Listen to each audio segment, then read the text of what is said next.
Olá, gente, boa tarde, boa noite. Queria apresentar para vocês o nosso clube de leitura acadêmica. Muito feliz de estar aqui com a professora Jaqueline e a nossa mestranda, não é? Que também foi estudante da Unirio, a Bruna Rocha.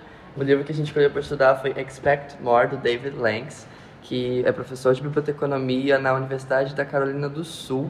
E, Bruna, o seu mestrado, né, foi baseado no livro, ou dentro do assunto, não é? No caso, o meu TCC, que foi baseado neste livro, eu falei sobre as bibliotecas públicas cariocas e os seus desafios ao alcançar a comunidade no período de pandemia. Então, eu me baseei no que o livro do David Lanks, né, que é Melhores Bibliotecas para o Mundo Complexo, e ele fala muito sobre a biblioteca atuando na comunidade. E aí, como a gente estava, né, no período de pandemia, muitas bibliotecas públicas cariocas fechadas, e eu fui estudar, né, para saber o que essas bibliotecas estavam fazendo para alcançar as suas comunidades no tempo de pandemia, no tempo que elas estavam fechadas, né? E aí eu fiz uma investigação nas redes sociais dessas bibliotecas. O que elas estavam oferecendo para a sua comunidade, né? Então esse foi o tema do meu TCC. E muito interessante, né, que justamente falando nesse tema, ele é um livro que ele tem muito uma linguagem não academicista, né, e isso é muito legal porque promove um diálogo que é muito mais próximo a pessoas que estão fora da academia e dentro da academia também, e a gente fala muito sobre a importância de trazer a comunicação para todos os meios, né, a informação ela tem que sair do meio acadêmico e entrar em todos os lugares mesmo, e é muito legal que a gente tenha autores hoje dentro da academia que se importam com isso. Sim. Até porque a maioria da galera que está no primeiro, no segundo período, ainda não tem esse contato com textos muito acadêmicos, então não tem essa experiência, né, de ler esses tipos de texto e não consegue absorver o que realmente precisava absorver desses textos, entendeu? Sim. Então é muito melhor para eles, né, nesse sentido, textos assim mais inclusivos, entendeu? De melhor facilidade assim, para ler. Sim, e foi perfeito que esse livro tenha sido trazido logo no nosso primeiro episódio, porque a nossa ideia aqui, quando a gente pensou no podcast, é porque era um clube de leitura acadêmica. E foi legal trazer ele porque a gente pensou, como que a gente consegue, dentro de uma universidade, que a gente passa dias e dias lendo textos acadêmicos, porque a gente tem que ler, quando que a gente vai parar para ver algo além disso, sabe? E a verdade é que às vezes a gente não tem tempo, até os textos dentro da universidade que a gente precisa ler para as aulas, é uma leitura muito dinâmica e corrida. Então o podcast, que é uma coisa que está muito em alta agora, é uma forma da gente tentar trazer esse assunto para as pessoas. Porque ela vai colocar o fone de ouvido dela ali no ônibus dela, voltando da Unirio, né? Porque é longe. Aqui na Unirio a gente sofre um pouquinho com o transporte às vezes. E ela vai poder ouvir aquilo ali e se distrair na viagem dela, sabe? E absorver um pouco disso. Claro que não é a mesma coisa que ler um livro, mas ainda assim absorve bastante coisa. E a gente deixa o convite para todos os alunos que quiserem participar dessa discussão com a gente. Todo mundo pode agregar e é super bem-vindo. Qual o tópico que vocês querem trazer? Bom, eu gostaria primeiro de falar um pouquinho sobre o autor, né, o David Lanks. Ele esteve no Brasil em 2015, palestrando no Congresso de Biblioteconomia, em São Paulo. E naquele ano, de fato, eu não conheci, foi um ano muito conturbado na minha vida, mas eu fui conhecer o David Lanks anos depois, durante a pandemia, num evento que a FEBAB promoveu em comemoração ao Dia do Bibliotecário e que convidou esse autor para fazer uma live ao vivo, com tradução simultânea.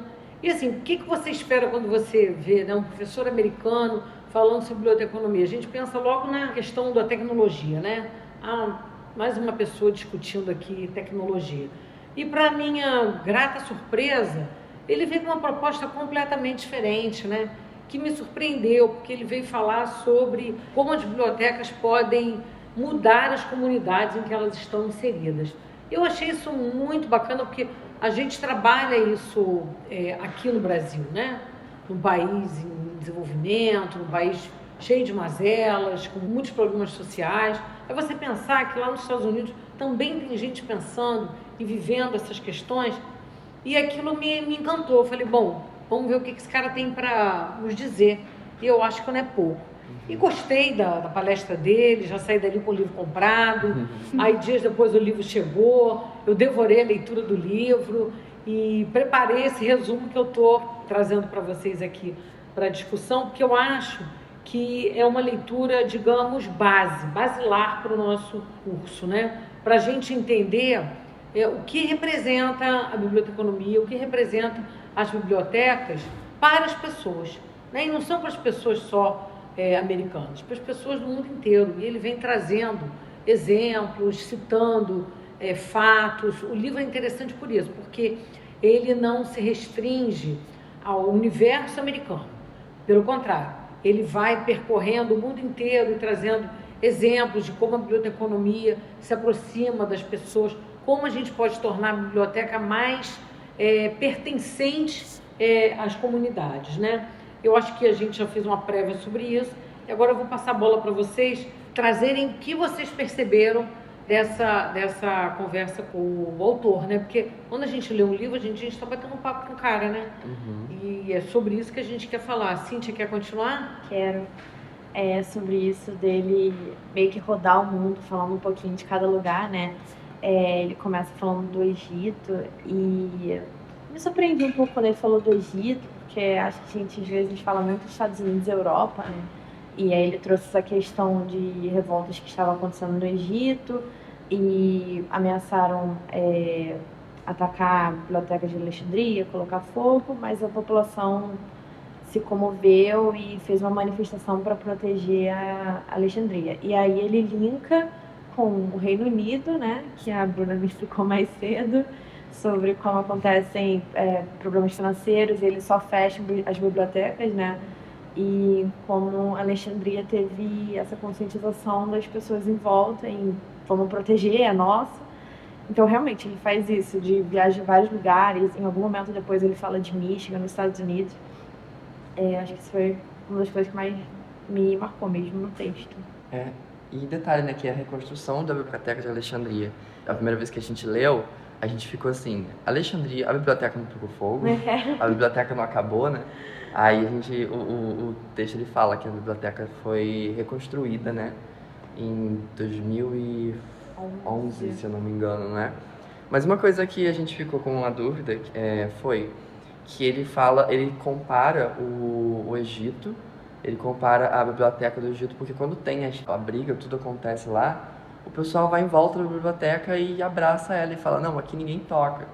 Cinematográfico. Exatamente, dá toda essa visão, né? E no Reino Unido, ele fala que não tem a mesma coisa, mas a gente ficou com essa dúvida, Bruna, por que ele fez essa comparação? Eu acho que no texto a gente não entendeu muito bem.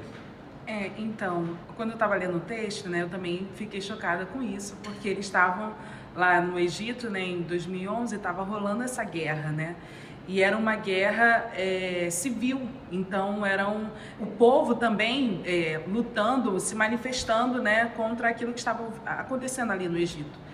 E aí eles estavam saqueando lugares, estavam apedrejando lugares, janelas e tudo mais, e eles não permitiram que acontecesse essa mesma confusão, né, essa mesma vandalização, vamos dizer assim, na biblioteca. E aí o David Lanks, ele faz essa associação com a questão do Reino Unido, né? Porque o Reino Unido, ele estava, não somente o Reino Unido, mas alguns outros países na Europa estavam passando por crises financeiras. E a primeira coisa foi fechar algumas bibliotecas na qual o governo financiava. Então, ele fez essa comparação. Enquanto o Egito estava rolando uma guerra civil e a população se mobilizou para proteger a biblioteca de Alexandria, né? Agora, no Reino Unido não, e outros países da Europa não. Estava tendo apenas uma crise econômica que acontece, vira e mexe no mundo inteiro, e as bibliotecas estavam sendo fechadas. Então, assim, até para a gente se pensar, né, qual é o valor da biblioteca? O que a população enxerga na biblioteca, né? Porque o que é importante? Por que a biblioteca é importante? Até mesmo nós, como eu sou bibliotecária, professora também, né? Vocês estão... A gente breve serão, né? Bibliotecários. Esperamos. E a gente tem que pensar sobre isso, né? O que a biblioteca é importante para mim, como futuro bibliotecário, como bibliotecário, por que ela é importante? Qual o valor da biblioteca na sociedade, né? É um questionamento que ele vai levantando, se você for ver, no livro todo, sabe? Por que ela é importante? Porque é necessário a gente pensar numa nova biblioteconomia, que é até o tema, né? A pergunta principal, né? Da nova biblioteconomia, né? A pergunta principal, assim, que esse livro está disponível, né? Até é bom falar isso, que ele está disponível online em português no site do David Lentz.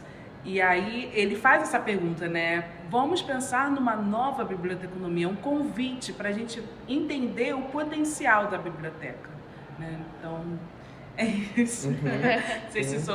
Não sei se deu para responder, né? Sim, perfeito.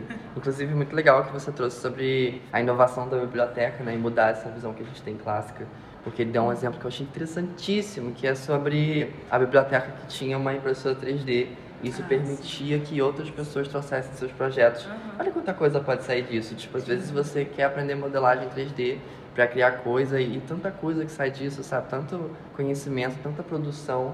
Então, quando você coloca isso dentro de uma instituição, especialmente quando a gente fala de biblioteca pública, né, que atende todo mundo, isso é muito legal. Tem também um ótimo exemplo que é das bibliotecas que abrem para as pessoas, por exemplo, fazer currículo, ensinar a fazer currículo. Não tenho onde trabalhar e estou procurando emprego. E a biblioteca, ela pode ser importante também nesse momento, sabe?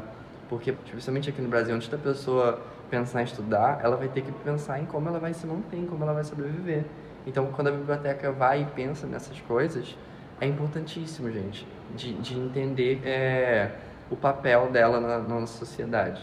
É uma outra coisa que me chamou a atenção também, é quando, já puxando um gancho que vocês falaram, é na biblioteca como aquele espaço público no seu sentido total, né? Porque o que a gente entende como público? É aquilo que é de todos, né? Ou aquilo que pode ser usado por todos. Sim. E, na verdade, gente, tem coisa mais sustentável do que uma biblioteca. Você vê um livro que é adquirido ali, passa pela mão de quantas pessoas ao longo da sua existência, né? Ele se torna um bem público, porque ele pode ser usado por várias pessoas simultaneamente. E se a gente for extrapolar o entendimento só do livro, a biblioteca pode ter outras coisas além de livro? Sim. Ele destaca isso aqui, ele traz isso aqui, e a gente ainda não tem esses exemplos concretos aqui no Brasil, mas aí fora é muito comum bibliotecas como bibliotecas de coisas, né, em que você pode pegar um cortador de grama. Lá nos Estados Unidos é muito comum, né, quando eles falam sobre bibliotecas de coisas, em bibliotecas que podem ter equipamentos de uso comum. Por exemplo, eu tenho uma casa que precisa cortar grama, mas eu não tenho cortador de grama. Então eu vou na biblioteca, pego o cortador de grama e corto a minha grama e devolvo. Aí outra pessoa vai poder pegar aquele mesmo cortador e usar. Aí uma outra pessoa pode usar a tal da ferramenta, equipamento 3D lá da impressora. E por aí vai. Porque nem sempre a gente precisa ter as coisas. A gente pode usar a biblioteca como um fornecedor de produtos e serviços. E aí, junto com o cortador de grama, eu preciso ler alguma coisa sobre jardinagem. Eu vou pegar uma coleção da biblioteca sobre jardinagem. Quer dizer, você vai dando sentido àquele espaço na vida das pessoas, porque nem todo mundo, como a gente conversou aqui na nossa prévia, né, vai perceber a biblioteca como um lugar seu, um lugar próprio. Mas assim, se ela tiver pluralidade de ações, eu posso não ir à biblioteca para ler, mas eu posso usar a biblioteca para estudar, eu posso usar a biblioteca para pegar uma panela de pressão gigante para fazer um almoço comunitário lá na minha rua, né? Então a biblioteca pode ter itens e coisas para serem trocadas, para serem usadas, né? E esse sentido da comunidade e da sustentabilidade se torna uma realidade. Assim também como um make space, né? Que é o que ele chama lá também, né? Bibliotecas que podem partilhar pessoas. Eu achei isso muito interessante, por exemplo, tem um advogado que pode prestar alguns serviços comunitários. Então, onde ele vai oferecer esses serviços? Na biblioteca. Um contador que pode ajudar as pessoas a aprender e fazer o seu imposto de renda, que afinal de contas, semana que vem, né? Para quem ainda não fez. Então, ele pode partilhar o seu conhecimento. Isso também é uma das funções que ele chama atenção, que pode acontecer na biblioteca. A biblioteca como um lugar em que as pessoas se se reúnem para resolver suas necessidades, muitas vezes primárias, né? Como ser atendido por um advogado, ser um fornecedor de um equipamento que ele esteja precisando para resolver um problema na casa dele, ou seja, plural, né? Eu achei muito interessante essa sacada dessa possibilidade que a gente tem de uso e reuso. E também a gente pode trazer o exemplo que ele dá, ele fala muito sobre a biblioteca como não uma startup, mas com o espírito de uma startup. Isso é muito legal, porque ele dá um exemplo aqui, abre aspas, uma pequena biblioteca em Eureka, Illinois, não sei se é assim que pronuncia, mostra outra maneira em que bibliotecas podem contribuir para o desenvolvimento econômico, empreendedorismo. Quando uma senhora foi até a biblioteca pública de Eureka procurando informações sobre como abrir um novo negócio, algo maravilhoso aconteceu. Ela percebeu que havia necessidade de mais locais abertos para almoço na cidade. Ela já era capacitada como chefe e quando teve a ideia de abrir um novo restaurante, precisava saber como proceder. Ao invés de somente indicar alguns recursos e procedimentos para se abrir um novo negócio, a biblioteca ofereceu à mulher um espaço dentro da própria biblioteca para, uma vez por semana, ela projetar o seu negócio. Com o passar do tempo, o local tornou-se regular. Chef Katie conseguiu criar um restaurante de sucesso e ainda atendeu as necessidades de Eureka. Ou seja, ao mesmo tempo que ela ajuda a população, ela ajuda a economia daquele local, sabe? Isso é uma coisa que a gente não imagina, né? Não é uma coisa que vem na nossa mente quando a gente pensa em biblioteca. E isso foi um ponto interessantíssimo. Dá para fazer muita coisa no espaço da biblioteca, né? E o David Lanques fala muito como o espaço, como o papel do bibliotecário vai além, né, da biblioteca e tentar trazer a comunidade para dentro. Aí você falou e eu pensei na minha mãe, que não faz parte da biblioteconomia, então ela não pensa muito sobre isso, né? As pessoas esqueceram um pouco a biblioteca e como a gente pode hoje em dia ter várias ideias e ter inovações para voltar a utilizar o espaço. Né? Pois é, e não é nada assim do outro mundo, né? O que ele propõe, o que eu acho legal nessa propositura dele, é que ele traz os exemplos que ele viu mundo afora, mas assim, a gente pode nacionalizar, tropicalizar esse exemplo dentro da nossa realidade, né? O que a gente pode fazer dentro dos nossos espaços, dentro das nossas bibliotecas, nos inspirando nessa nova biblioteconomia, né? Eu queria que alguém falasse aí sobre o que acha, né? Assim, em breve todos serão bibliotecários. O que você gostaria de propor na sua biblioteca que você ainda não viu ou que te trouxe uma inspiração o livro? Alguém pensou nisso? Eu acho que, pelo menos para mim, eu acho que o ponto principal quando eu penso nisso é a biblioteca ser uma fonte de conhecimento para qualquer um. E essa fonte de conhecimento seria de qualquer tipo de conhecimento, sabe? Trabalho manual, trabalhos acadêmicos, uma fonte mesmo de conhecimento para aquela pessoa. Lá em Bangu, onde eu moro, tem uma biblioteca pública, mas a biblioteca pública ela fechou, porque ninguém tem essa predisposição de falar, não, eu preciso atender aquelas pessoas, são pessoas que acham que não tem lugar aqui dentro, entendeu? Então eu tenho que deixar o meu espaço, tenho que fazer com que o meu espaço, que eles vejam que esse meu espaço ele pode ser usado, ele pode ser utilizado para qualquer coisa, não só para você pegar um livro para ler, sabe? Para você usar para qualquer coisa, para você ter esse conhecimento sobre a coisa que você precisa. Então, Letícia, você está querendo nos dizer que a gente precisa quebrar esse paradigma, né? Sim. De que a biblioteca é só para ler, só para estudar. No outro dia nós visitamos a Bíblia Maison, a biblioteca do consulado francês aqui no Rio, e uma das falas, né, dos bibliotecários, do diretor da Bíblia Maison, é que a biblioteca é um lugar que você pode fazer tudo, inclusive nada. Né? Eu achei muito interessante isso, porque na verdade E assim, como é que você lê isso no layout da biblioteca, por exemplo? Essa biblioteca que eu estou me referindo, a Maison, ela é uma biblioteca que é cheia de sofás enormes, gigantes, que a gente pode se espalhar, inclusive, como ele falou, fazer nada, até dormir. Né? Tem pessoas que vão para lá tirar um cochilo na hora do almoço, porque estão circulando pelo centro da cidade, e coisa mais gostosa do que a gente tirar 15 minutinhos de preguiça, aquele cochilozinho esticado rápido em algum lugar. E a biblioteca é um lugar que você pode fazer isso, né? Lá na Bíblia Maison, eles trabalham com o conceito de terceiro lugar, né? que é um conceito que vem sendo explorado por aquela biblioteca, em que o primeiro lugar que a gente tem na nossa vida é a nossa casa, né? O segundo lugar seria o trabalho ou a escola, a faculdade, né? E o terceiro lugar, a biblioteca.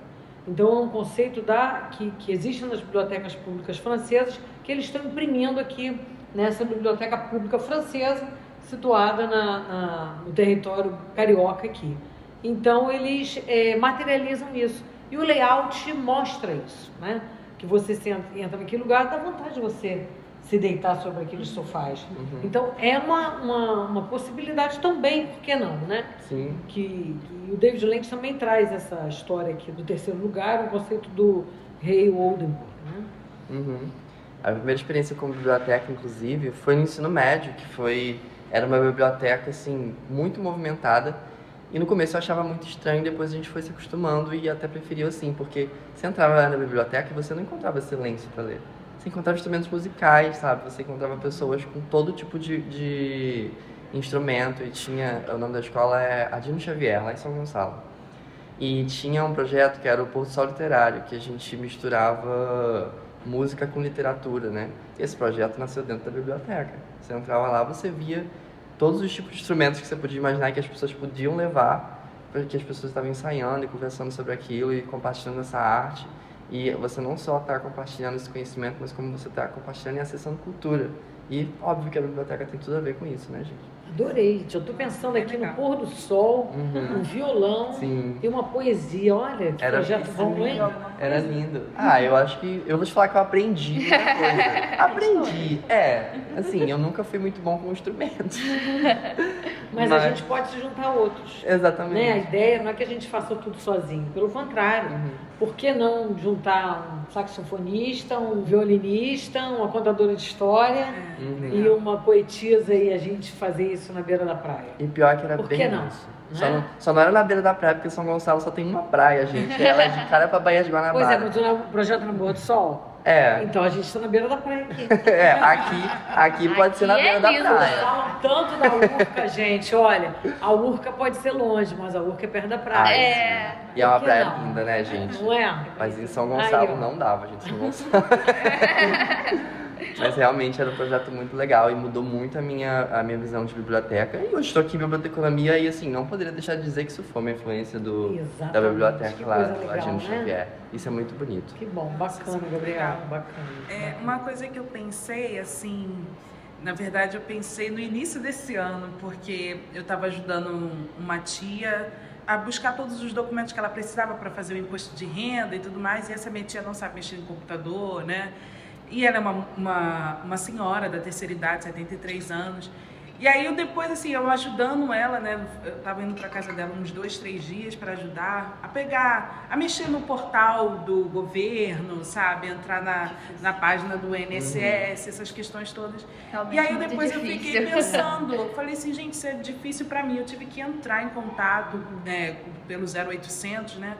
Eu tive que entrar em contato para tentar achar uma informação dentro do portal. Imagine para uma pessoa da terceira idade. Ela tem, assim, a sorte de ter uma sobrinha que mexe com o computador, mas nem todos têm isso, né? Aí eu pensei na biblioteca como esse espaço, né, de ajudar a galera da terceira idade, né, a mexer no computador, a buscar as informações que eles necessitam, né, como documentos, né, do governo e tudo mais, que só tem em site e hoje em dia não tem como você... Ela até foi, né, antes dela falar comigo, ela foi aqui no centro do Rio, em alguns locais, mas tudo eles falam, é tudo pela internet. Aí dão um papelzinho com o site, mas ela não sabe mexer. A gente vive hoje um governo totalmente digital, né? Sim. Sou gov.com, tudo é via digital. Imposto de renda já está pronto lá, é só você validar o que já existe. Mas será que isso alcança as comunidades? Né? E aí eu fico pensando, por que não a gente associar os CRAs, né, os Centros de Referência de Assistência Social, às bibliotecas? Porque seria uma conjunção muito interessante, né? O David Lynch fala sobre isso num determinado momento, que as bibliotecas são também espaços para conversa, para colocar as pessoas para conversar, né?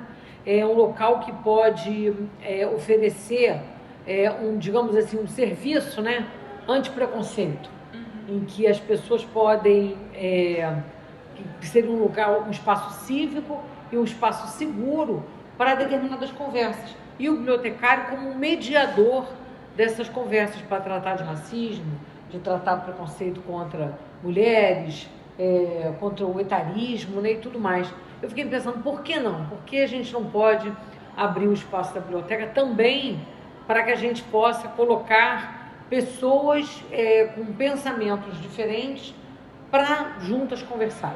Um espaço neutro, né? Um campo neutro. Sim. Porque a gente está precisando disso, né, gente? De diálogo, de conversa, de entendimento, para que a gente possa seguir adiante, porque a gente não superou muitas desses preconceitos que estão aí tão presentes na sociedade brasileira, né? E a biblioteca também pode ser esse local de interlocução, e o bibliotecário ali como um negociador, uma pessoa neutra que possa reunir pensamentos contraditórios e tentar ali fazer com que as pessoas ouçam outros pontos de vista diferentes dos seus. Eu achei isso fantástico, essa proposta, né? Por que não a biblioteca acho que eu não consigo pensar em outro lugar que não seja a biblioteca para fazer tudo Pra ter isso, esse né? espaço, né? Pra Essa ter abertura. Essa abertura não tem como. Combater Você não consegue. desinformação, né? Isso é importante. Ainda mais nos dias de hoje. Muito A biblioteca importante. nós bibliotecários temos esse papel, né, de combater a desinformação. As pessoas, mas a gente começa assim, a gente já não começa, eu acredito que a gente já não começa assim, já combatendo, né? Eu acho que a gente tem que trazer essas pessoas, né, principalmente focar nessas pessoas que são mais humildes, que não têm conhecimento, que não teve oportunidade de ter o conhecimento, né, de fazer uma graduação, de terminar a escola. Então a gente tem que chamar essas pessoas primeiro com as coisas simples, né, como a professora deu exemplo aqui da Biblioteca das Coisas, né, para depois a gente começar a trabalhar com elas essa questão da desinformação, né, nas que há muito, né, nos grupos de WhatsApp, né, nos Facebooks, né, enfim, nas redes sociais. Então eu acho que é um passo de cada vez, né? Sim. Até porque essa parte, pelo menos na minha visão, acho que é uma das partes mais difíceis, né? Você fazer com que a pessoa entenda que aquele espaço é sim para ela, entendeu? Que ela pode entrar naquele espaço. Porque são muitos anos, né? Dessa separação, tipo, não, você não pode entrar em tal lugar. Não, só essa galera que pode entrar nesse lugar, entendeu? Isso é muito grave, né? Então, são anos assim, séculos nessa separação toda, então é realmente igual você falar, um passo de cada vez, sabe? Porque são coisas realmente muito difíceis. Você quebrar esse paradigma social, sabe? De que a pessoa, só porque ela é humilde, ela não pode ter acesso, ou ela se sente assim, que não deve ter esse acesso, sabe? Mas isso vem de uma realidade que fortaleceu esse pensamento, né? O David Lynch fala isso aqui, ó, visões menos favoráveis que as pessoas têm das bibliotecas vêm de interações frouxas do passado, né? E nós somos num tempo em que as pessoas precisavam de certas roupas para entrar em determinados locais, né? Na biblioteca não era diferente, né? É um templo, um local sagrado, um local em que a gente precisa ter toda uma vestimenta própria, né, para adentrar, e a gente busca quebrar isso, né? Dois exemplos que eu tenho para ilustrar essa história. Um é do filme do Homicida, O Amarelo, em que ele leva aquele povo todo da comunidade, as crianças, para conhecer o Teatro Municipal de São Paulo. Porque as crianças da comunidade nunca tiveram oportunidade de entrar naquele teatro, ou seja, o teatro é público, mas o público não é o público não total. É o público, né? É o público letrado, o público ilustre, o público que tem grana para pagar, e o público da comunidade, as crianças carentes, não podem conhecer aquele espaço. Aí eles fazem aquela invasão, né, territorial, aquela cena é linda daquele filme. E outro é o Batendo Perna, porque é o nosso projeto aqui na Unirio, Batendo Perna por aí nas bibliotecas cariocas, que a ideia é exatamente essa, fazer com que as pessoas conheçam aquele espaço e possam usá-lo, né? Aí a gente entra já na questão da educação patrimonial. Como é que a gente educa as pessoas para se inserir no seio das instituições públicas existentes aí, gratuitas. E que as pessoas têm um afastamento, achando que aquele lugar não lhes pertence. Isso é muito grave, né, gente? A gente precisa, como lá no filme, criar motivações para a gente poder conhecer em conjunto esses lugares. Sim. Né? Até porque tem muitos lugares que as pessoas não sabem que são de domínio público, que são instituições públicas, que elas podem visitar, que elas podem passear lá. Aí, tem muitas pessoas que acham que são lugares privados, que você tem que pagar para entrar. Mas não, são lugares públicos, que é livre acesso para qualquer um. Mas a própria arquitetura do lugar te afasta, né? Nossa, esse lugar tão imponente. Será que eu posso entrar aqui de chinelo? Né? A pessoa pensa. Sim. Ainda mais aqui na cidade do Rio de Janeiro, que as pessoas comumente andam de chinelo, né, como uma coisa normal, isso cria um certo afastamento. Não, aquilo ali não é pra mim. E aí passa direto, né? Eu acho que também muito essa coisa, eu vejo essa diferença do Rio de Janeiro para outros estados. A gente tem muito esse costume do chinelo, né? Então a gente não tem problema em usar chinelo para nenhum lugar. A gente vai pro shopping de chinelo, a gente vai passear de chinelo. E em outros lugares não, em outros lugares, tipo, como assim você tá indo de chinelo pro shopping? Nossa, em São Paulo São Paulo você é assassinado com os olhos. Exatamente, na padaria eles se arrumam, sabe? E ainda assim, mesmo a gente tendo esse costume de não ser tão engomadinho como a maioria dos estados, ainda assim a gente tem esses problemas, entendeu? Das pessoas não se sentirem... Cultural, né, gente? Exatamente, Cultural, delas né? não se sentirem à vontade para entrar naqueles lugares, para se sentirem muito humildes. Ele fala isso também, biblioteca de detratora a agregadora, né? Promotora do capital social de uma comunidade. Eu acho que é por aí, a gente promover esse capital de relacionamento numa comunidade, né? Para fazer com que as pessoas entrem e tomem esse lugar como seu. Que, inclusive, aproveitando o gancho, eu queria fazer uma citação, abre aspas, porque as bibliotecas são tão importantes para isso, que seria a democracia, né? Uma resposta curta é que uma verdadeira democracia requer a participação de uma sociedade bem informada. A principal missão das bibliotecas, públicas ou de qualquer outro tipo, é criar uma nação de cidadãos proativos e informados. E ele cita a biblioteca como berço da democracia. Queria levantar essa pergunta. Como que funciona isso? Por que a biblioteca é tão importante para a democracia? Bom, eu acho que ela é muito importante. Nesse sentido, né, nessa citação, é porque é uma forma de você fazer com que todos, sem exceção, tenham acesso à informação, sabe? Eu acho que é isso que ele fala como a biblioteca permitindo que traga democracia, né, para o país, né, para o local onde ela está, porque você meio que uma forma de... Peraí, deixa eu organizar meus pensamentos. Mas é tipo isso que eu falei, é uma forma de você ajudar com que todos tenham acesso à informação, sabe? Não tem como você ser democrático se só uma parcela da população não tem informação, sabe? Em relação ao seu dinheiro, em relação ao que fazer da sua vida profissional, em relação a tudo, né? Porque a informação condiz a tudo, não apenas... livros, né? Informação é tudo. Então, quando você empodera alguém, né? Ajuda essa pessoa a ter acesso à informação, essa pessoa cresce, ela evolui, cria um senso sabe? crítico. Ela tem um senso, ela cria pensamentos, sabe? Ela sabe pensar, ela sabe opinar sobre coisas e ela tem liberdade para crescer. Porque o que é uma pessoa que não pensa? Uma pessoa que não evolui, né? Uma pessoa que não tem opinião própria, ela não cresce, ela não sabe o que ela quer. Então, assim, ela fica muito suscetível à manipulação. Então, quando a biblioteca tem esse papel de promover o acesso à informação, empoderando aquela pessoa, ela ajuda essa pessoa a crescer de diversas formas. Exercer a sua cidadania, né? Exercer a sua cidadania. Saber Então, seus direitos. Seus direitos, seus deveres, né? Por isso que eu falo que a biblioteca ela tem que estar muito assim, ligada com o desenvolvimento daquele cidadão, daquela comunidade.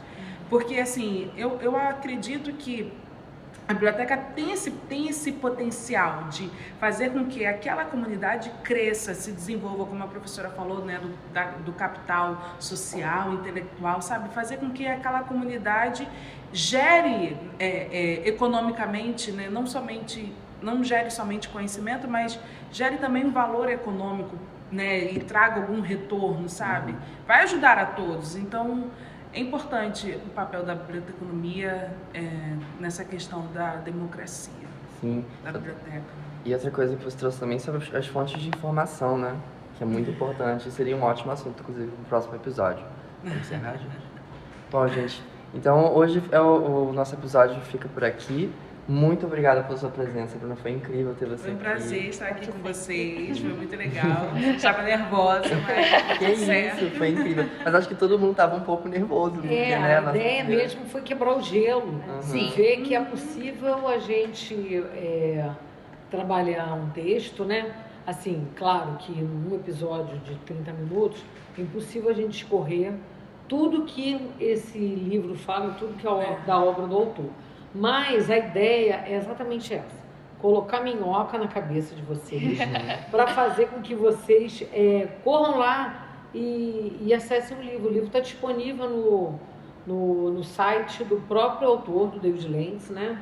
Eu acho que é davidlentz.org, se não me engano. Sim, Não, mas se botar só David Lentz no Google, já deve aparecer Ele o site foi dele. traduzido, o livro foi traduzido aqui no Brasil, né, pelo pessoal da FEBAB, o Jorge Prado. E a tradução está disponível, por isso que a gente está trabalhando aqui esse texto, porque ele é de acesso aberto. E a gente, se a gente está falando de democracia, se a gente está falando de empoderamento, a gente tem que estar, né, fortalecendo o acesso aberto. Um livro que está disponível de uma forma livre para ser usado e citado, né? E assim, e serve de inspiração para muitas coisas, gente. Então, fica a dica aí de uma leitura prazerosa, uma leitura inspiradora, que faz a gente acabar de ler e ficar ali, dias e dias e dias pensando sobre aquelas coisas que a gente leu.